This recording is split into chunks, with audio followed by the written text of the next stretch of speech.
we are revisiting the Neo Geo Mini, specifically the Christmas one, the limited edition Christmas version, because it's around that time of year. This thing is celebrating its 4th year anniversary. It came out holiday time of 2018. The original Neo Geo Mini came out earlier in 2018. And there's been, from my count, if I remember correctly, like 12 different versions of them. And I think this one with the selection of games was one of the cooler ones, but maybe the look wasn't necessarily. And there was talk of another version coming out that was based off of the big red machines. And I showcased that on Twitter, on social media, from a little inside source that I had, but nothing has come of that. Since this thing released, we have got the Neo Geo Arcade Stick Pro, and then also the MVS-X came out.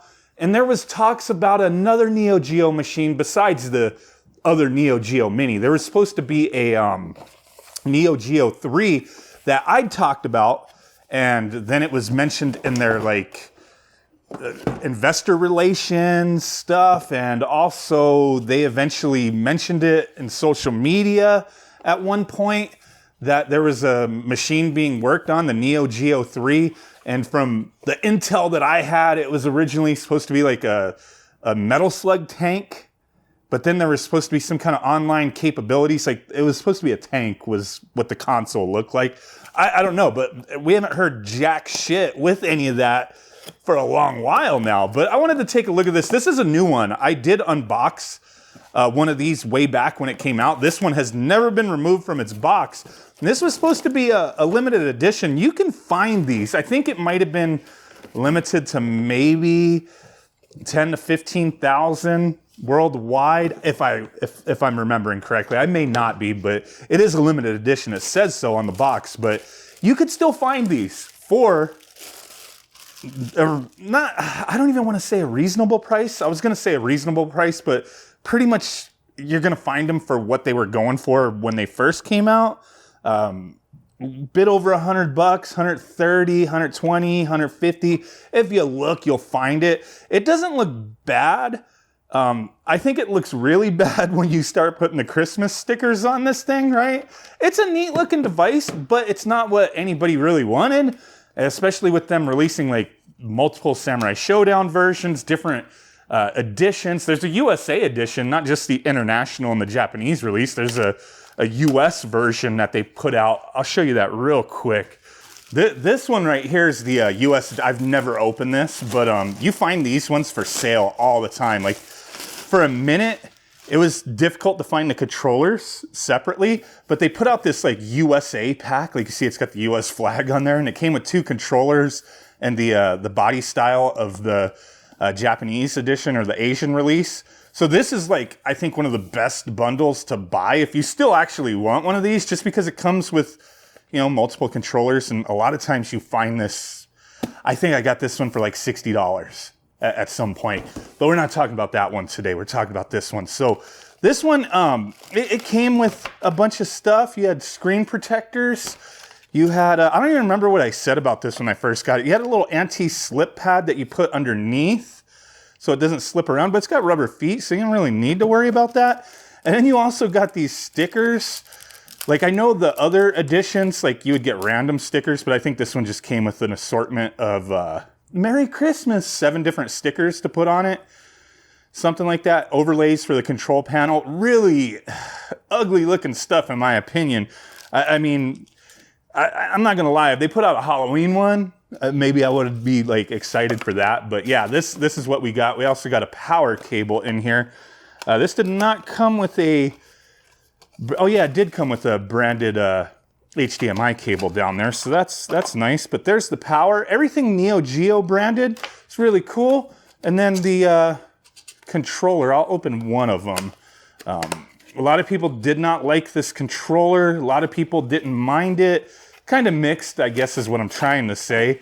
Not necessarily the red version, they're all the same, but mixed on the controller in general because this is analog instead of a clicky stick type of thing.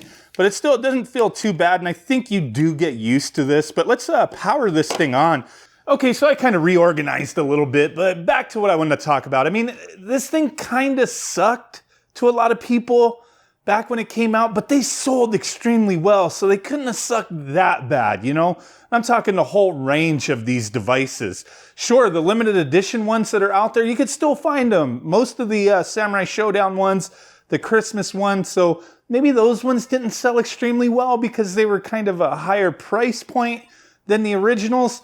But, you know, it's a fairly clean setup. The biggest problem I have, besides the controller, the way everything's configured, and the non-clicky stick, I kind of got over that. But the biggest thing is, like, when you display this on a TV, it does not look great. Like, this, you know, front end looks okay. There's some amazing games here. Each version, each variant had, like, a minor difference in selection of games, but I kind of like what this one came with, and the Samurai Showdown ones as well. But let's just jump into a game, show you some of the things that are going on here. So immediately, this shit looks blurry. Some people may be fine with that, and it's not set up to be an arcade mode. So it's just like boom, you're in AES mode, but it's a little arcade machine. So why wasn't it in MVS mode? You can't like add coins or anything. You could just play the game, right?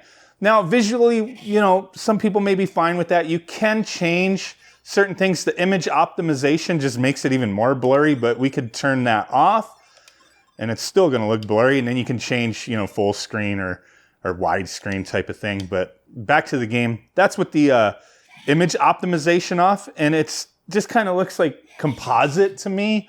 Some people are fine with that. But yeah, the other thing, like we have no options to turn on blood or anything like that. So some of these games are going to be censored.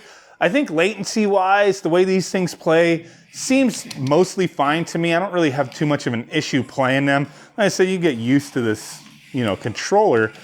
But I think what a lot of people really wanted was a, you know, an AES Mini to go along with, you know, the rest of the Mini Classic consoles that were coming out and were, you know, of all the rage at that time, you know, in 2018. You had, you know, NES Classic, Super Nintendo Classic, you know, Genesis Classic. There's a number of them that people are really excited for. And an AES to go along with it would have been cool. But no, we get these little machines that are kind of okay. But I mean, just being honest, since I've had these, I don't really use them. Now, let me show you real quick, unplugging from HDMI. The screen, let me kind of try to zoom up a bit. The screen, when you play these games, let me find something else. The screen actually looks like the way the game outputs to the screen looks a lot better than when you output it via HDMI. It just kind of sucks. Like, it looks good, but who wants to play like that? I think it kind of sucks playing this way. But yeah, the screen looks okay. It's a neat device. The other thing people would have preferred if it had a battery built in, because you got to plug it in to power it on, you know? And hey, that's what it is. Let me know, like, if you guys bought one of these, any of the versions, do you still use it? I cannot play these games on this. Like, I have to use the actual controller. But yeah, the screen looks okay. I really think there's kind of a burnout with Mini Classic Edition consoles. But, you know, if the right one comes along, people will want it. I think the TurboGrafx 16, they need to reintroduce that since not everybody who wanted one was able to get one. And then an AES Mini would be sweet to go along with everything else, right? But yeah, there you go. Appreciate you guys watching. Just wanted to revisit this for whatever reason. Catch you on the next one. Bye.